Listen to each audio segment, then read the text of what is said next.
Top 3 carros Ford antigos que saíram de linha. A história da Ford Pampa começa no início dos anos 80, em um momento em que o Brasil precisava de veículos versáteis, econômicos e resistentes.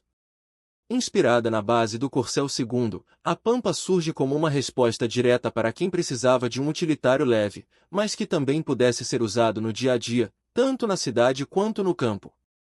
Lançada em 1982, a Pampa rapidamente chama atenção por seu conceito simples e eficiente, uma picape compacta, com tração dianteira, algo pouco comum na época.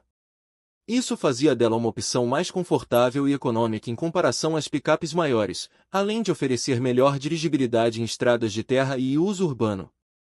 Nos primeiros anos, a Pampa vinha equipada com motores modestos, focados mais na economia do que na potência. Mesmo assim, sua leveza e construção robusta garantiam um bom desempenho para o tipo de uso proposto. Seu visual era diretamente herdado do Corcel II, com linhas retas, faróis simples e uma carroceria funcional, sem excessos. Com o passar do tempo, a Ford começa a refinar o modelo. Em meados da década de 80, a Pampa passa por atualizações visuais e mecânicas, acompanhando a evolução da linha Corcel e depois do Del Rey. O interior se torna mais confortável, e versões mais equipadas começam a surgir, mostrando que ela não era apenas uma ferramenta de trabalho, mas também um veículo versátil para o cotidiano. Um dos grandes marcos da evolução da Pampa foi a introdução da tração integral, na versão 4x4. Isso transformou completamente o carro, tornando-o ainda mais útil para o campo, fazendas e regiões com terrenos difíceis. Essa versão se destacou bastante, principalmente entre produtores rurais, pela sua capacidade de enfrentar lama, terra e condições adversas com facilidade. Durante os anos 90, a Pampa já era um modelo consolidado no mercado brasileiro. Ela continuava sendo uma das poucas picapes compactas com tração dianteira e opção 4x4, mantendo seu espaço mesmo com a chegada de concorrentes. Nessa fase, o modelo passa a incorporar melhorias mais discretas, focadas em acabamento, confiabilidade e pequenos ajustes mecânicos. Apesar disso, o tempo começava a pesar. O projeto, ainda baseado em uma plataforma antiga, já mostrava sinais de envelhecimento diante das novas exigências do mercado e da chegada de modelos mais modernos. Mesmo assim, a Pampa continuava sendo valorizada pela sua simplicidade, baixo custo de manutenção e resistência. A produção da Ford Pampa chega ao fim em 1997, encerrando um ciclo de mais de 15 anos no mercado brasileiro. Sua despedida marca também o fim de uma era das picapes compactas derivadas de carros de passeio com aquele estilo clássico e funcional. Hoje, a Pampa é lembrada como um ícone nacional, especialmente entre entusiastas e trabalhadores que dependeram dela no dia a dia. Sua reputação de pau para toda a obra permanece viva, sendo comum ainda encontrá-la em funcionamento, seja em propriedades rurais ou em projetos de restauração. Mais do que apenas uma picape, a Ford Pampa representa uma fase importante da indústria automotiva brasileira, uma época em que simplicidade, durabilidade e funcionalidade eram as maiores qualidades de um veículo. A história do Ford Corcel começa antes mesmo de ele ter esse nome. No final dos anos 60, a Ford adquiriu a operação da Willys Overland no Brasil, herdando também um projeto em desenvolvimento que tinha origem na Renault. Esse projeto daria origem a um dos carros mais importantes da indústria brasileira. Em 1968, nasce oficialmente o Ford Corcel. Desde o início, ele se destacou por trazer soluções modernas para a época, como tração dianteira, algo ainda raro no Brasil. Isso proporcionava melhor estabilidade, mais conforto e dirigibilidade superior, especialmente em comparação com os carros de tração traseira que dominavam o mercado. O Corcel rapidamente conquistou o público brasileiro. Ele era econômico, resistente e adaptado às condições das estradas do país. Seu motor, de origem Renault, era confiável e eficiente, características que ajudaram a consolidar sua reputação. Além disso, o carro tinha um visual elegante e equilibrado, o que o tornava atraente tanto para famílias quanto para uso diário. Ao longo dos anos 70, o Corcel passou por diversas evoluções.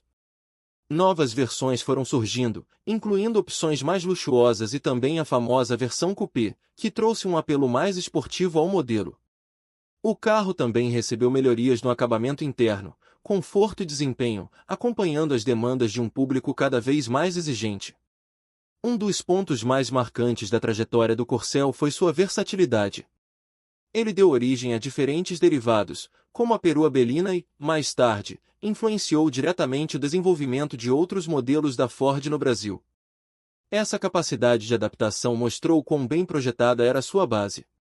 Em 1977, chega o Ford Corcel II, trazendo um design mais moderno, com linhas retas que seguiam a tendência da época.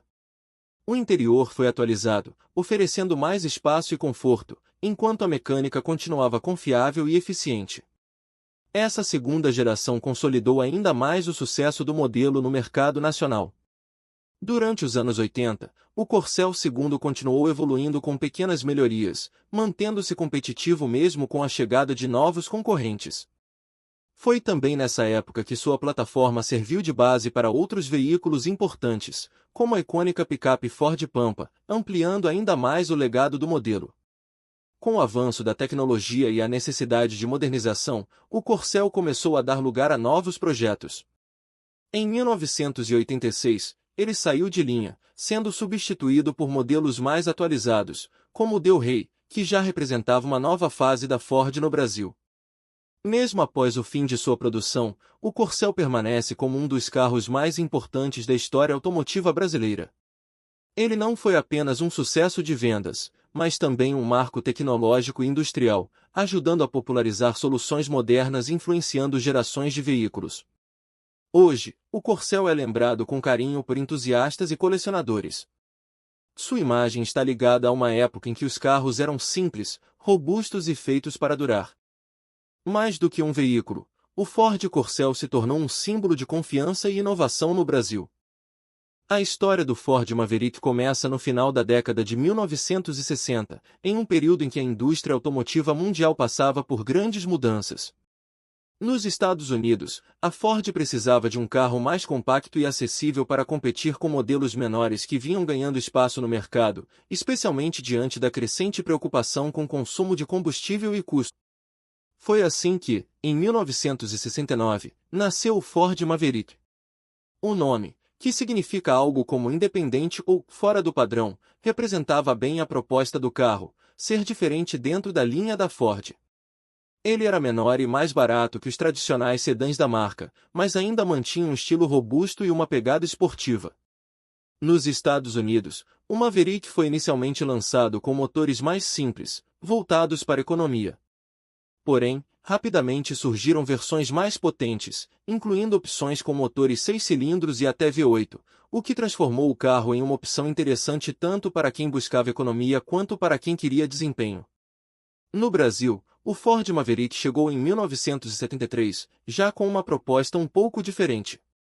Aqui, ele foi posicionado como um carro de perfil mais esportivo e potente, conquistando rapidamente o público apaixonado por desempenho. Diferente da versão americana mais básica, o Maverick brasileiro ficou conhecido principalmente por suas versões equipadas com motor V8, que entregavam um ronco marcante e uma condução forte. O visual do Maverick também era um de seus grandes destaques. Com linhas musculosas, frente imponente e traseira curta, ele transmitia uma sensação de força e velocidade mesmo quando parado. Esse design ajudou a consolidar sua imagem como um verdadeiro muscle car brasileiro. Durante os anos 70, o Maverick viveu seu auge no Brasil. Ele ganhou diferentes versões e melhorias, incluindo ajustes de acabamento e desempenho. Tornou-se presença constante nas ruas e também nas pistas, sendo muito utilizado em competições, o que reforçou ainda mais sua fama de carro esportivo. No entanto, o cenário começou a mudar com a crise do petróleo em 1973. O aumento no preço dos combustíveis afetou diretamente carros com motores grandes e consumo elevado, como o Maverick V8. Isso fez com que o modelo começasse a perder espaço no mercado, especialmente diante de veículos mais econômicos. Mesmo com tentativas de adaptação, como versões com motores menores, o Maverick não conseguiu manter o mesmo sucesso dos primeiros anos. Aos poucos, sua produção foi sendo reduzida, até que, no Brasil, ele saiu de linha em 1979. Apesar do fim relativamente precoce, o legado do Ford Maverick permaneceu forte. Ele ficou marcado como um dos carros mais desejados da sua época, especialmente por seu desempenho e estilo marcante. Até hoje, é considerado um clássico, muito valorizado por colecionadores e entusiastas. Mais do que apenas um carro, o Maverick representa uma era em que potência e personalidade eram características centrais. Seu ronco, sua presença e sua história continuam vivos na memória de quem viveu aquela época, e também nas garagens de quem mantém esse ícone rodando até hoje.